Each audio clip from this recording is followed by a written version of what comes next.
So at PDN, we've had our eye on Dr. Schoenebeck's work for a while. Anyone here, if you've been in the conversation talking about designing for justice and equity, particularly with vulnerable users in mind, Sarita's name usually comes up. Even though her work is really far-reaching, we invited Sarita here today to talk a little bit about trauma-informed design, a framework that she and a number of her colleagues developed, and that we thought PDN should really absorb as we think about pro-social design. But today you'll also get a taste of some of other Dr. Schoenebeck's work. As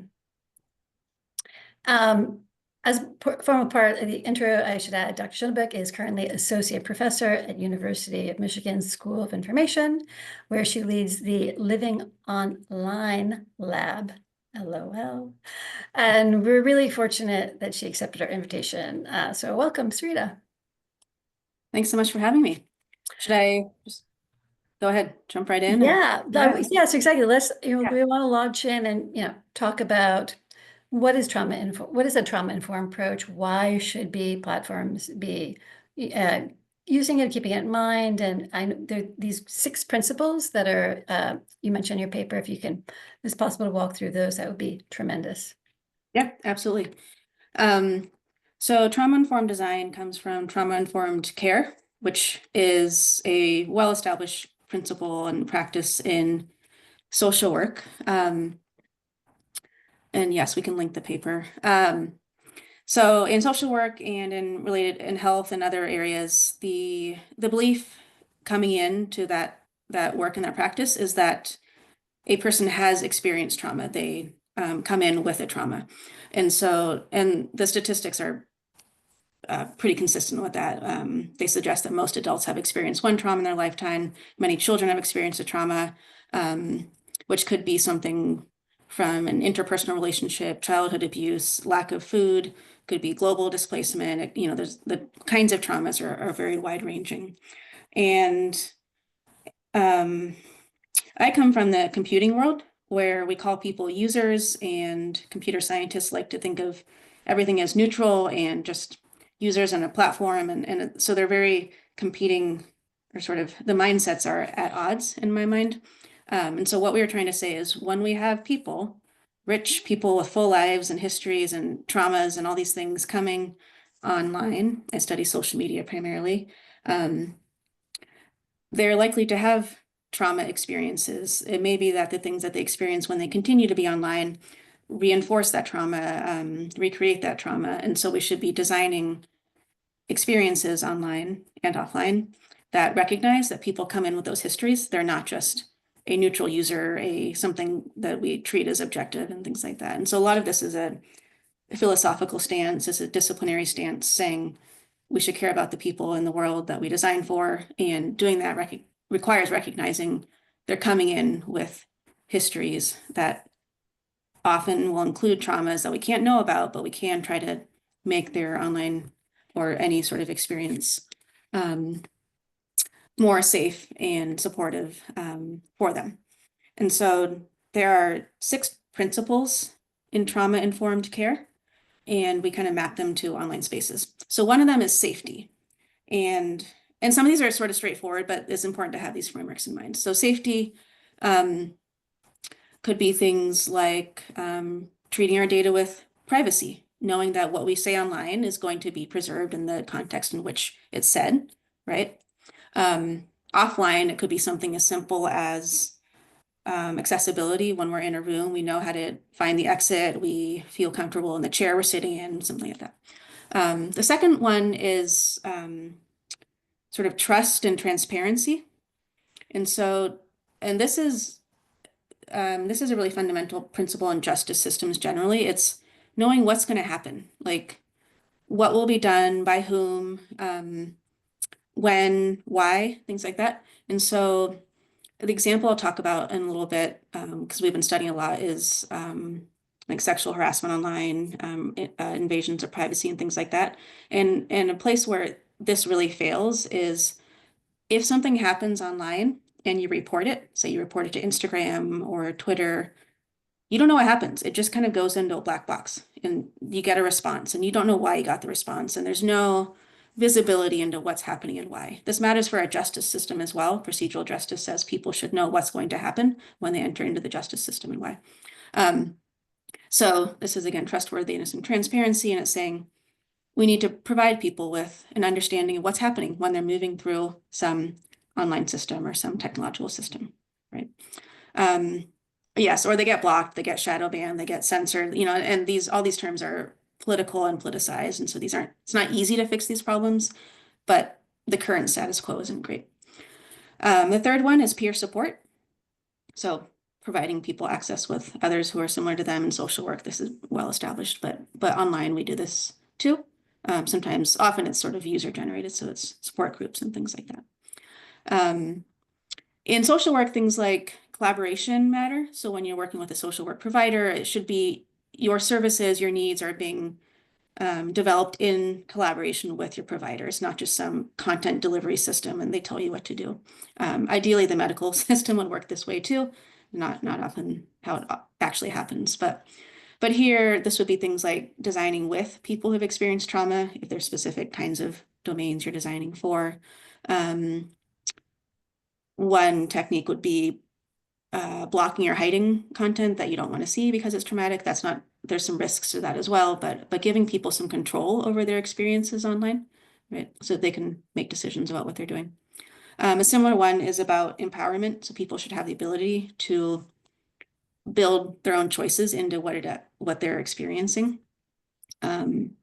Things like opt-in and opt-out policies in theory are designed to do this. Again, we can talk about the limitations of that. Something like real names, giving people the option of choosing what name to have and express on some site, right? Facebook decades now, 15 years ago, got in trouble because they said, we want real names, real users. And people said, you know what? When I go online, there's lots of different identities and roles and experiences I have and I want to express, and I have a right to not just dump all of my personal information in all the places I go. So choosing who to be matters online and offline, right? And then cultural kind of perspectives, and that's similar to this last one. So things like here, Julia prompted us with, express your pronoun if you want to, and that's a way to say, who are you and how do you want to communicate yourself? So recognizing people's identities and their experiences when they come into some environment. So there's these 6 principles. They come from, again, social work, but they map quite well in some cases to how we think about designing platforms and interfaces that can be more supportive for people, especially for everyone, but especially those who have some sort of trauma history or trauma experience. Thanks for that tremendous overview. And again, I appreciate so much having these kinds of frameworks because, for sure, we were talking about earlier, there are so many components to pro-social design. It's really great to have a framework to think about how we should be more intentionally designing. And you already began to talk about some practical implementations.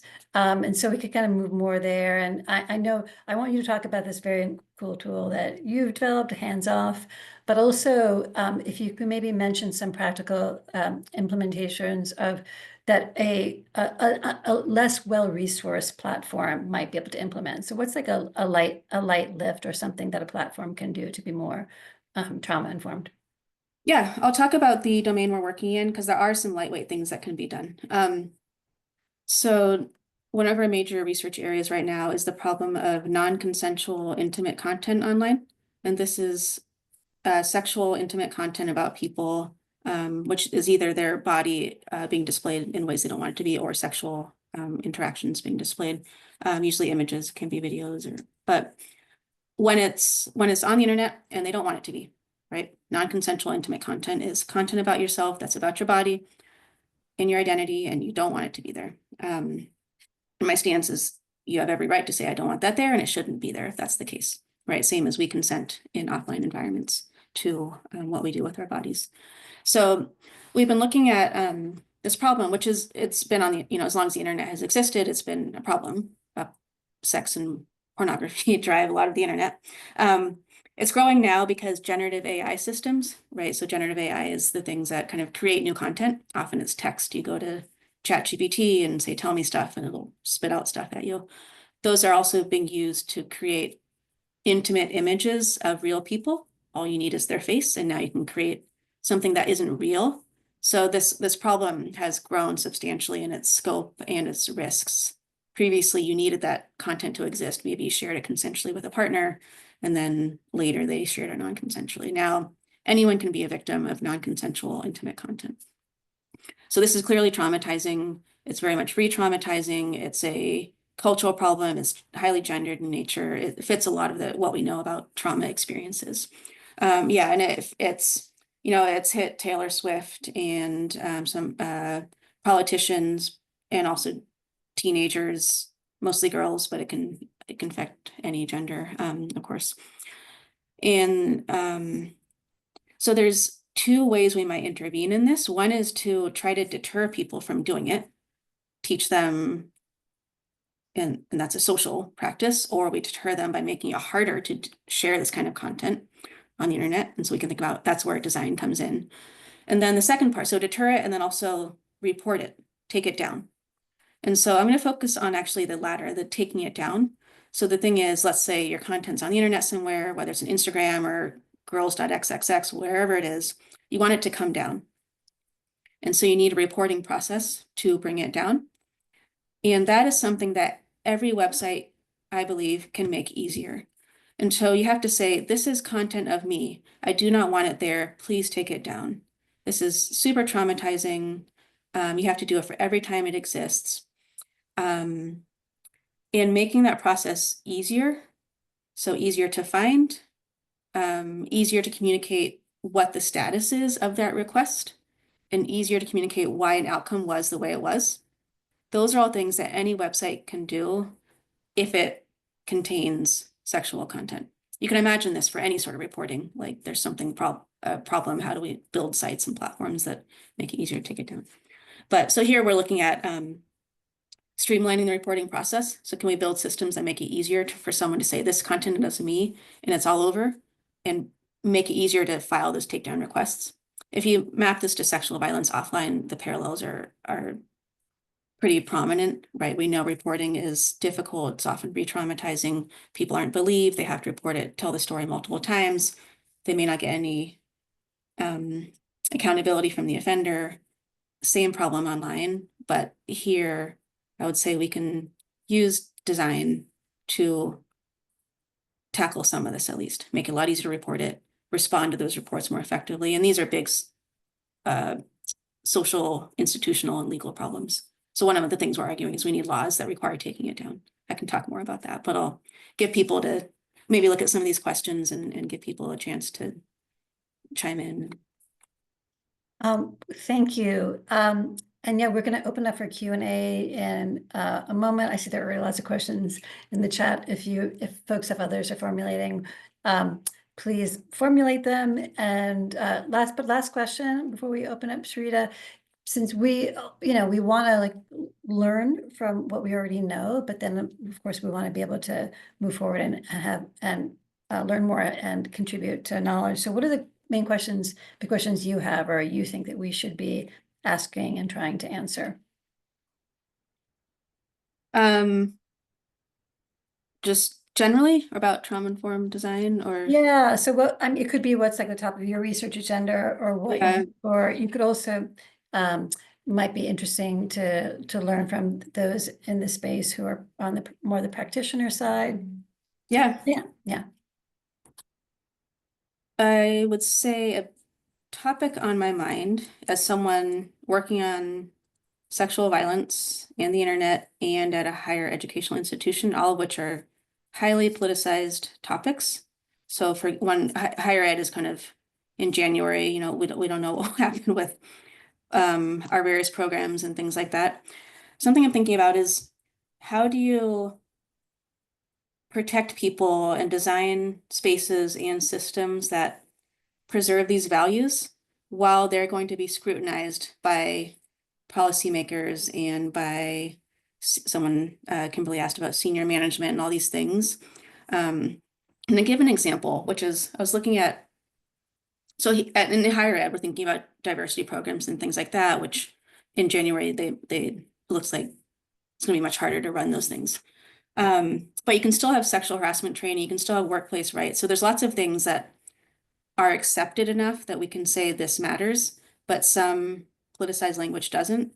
And so it is going to get cut. And so I'm thinking about, let's say I care about protecting victims of sexual violence online, and I want to build systems that make that easier.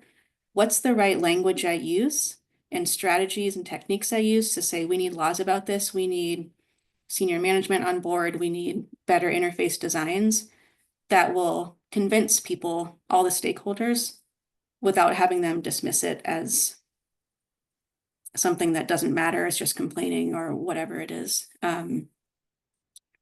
So that's a very like big question today, but I think it seems like it is going to align with a lot of things that people here are thinking about, is how do we do this work in ways that where we can still persuade people it matters. This meaning building pro-social systems that support people from various backgrounds and identities to not be re-traumatized. Yeah, thank you for that. And I think that's a question on, we also ask at Pro Social Design Network too, is like, how can we think about these values and, and also communicate them so that they are, kind of more universally understood to be values that we all share and should be striving for. So I'm gonna close up the recording right now.